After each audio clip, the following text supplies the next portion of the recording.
Naam, habari za wakati huu wapenzi wasikilizaji wa Simulizi na MC Masaga. Leo tuna simulizi ya ufifi, yaani simulizi ya taarifa ya kutaka auni au muawana wa kifikra. Yaani msaada wa kifikra juu ya hili suala ambalo sijaweza kulifahamu na lifunganisha katika kundi gani la malezi au ni hipi haswa.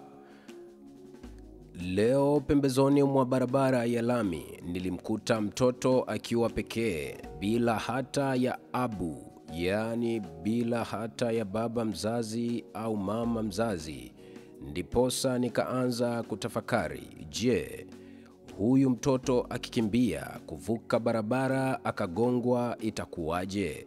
Na wazazi wake wako wapi? Ndiposa baada ya kuvusha macho ng'ambo ya barabara na kumwona mama mmoja akiwa anataka kuvuka barabara, nikamhoji kwa sauti kubwa, je, mtoto huyu ni uzao wa tumbo lako? Naye akajibu, ndiyo.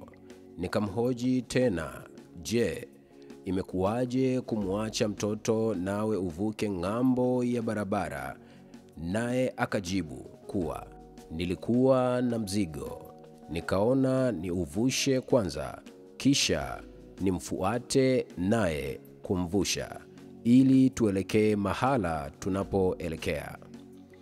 Mimi nikamvusha mtoto yule na kumkabidhi kwa mamaye, ingawa ndani ya moyo wangu sikupata amani, na kwa sababu ile haikuwa sawa.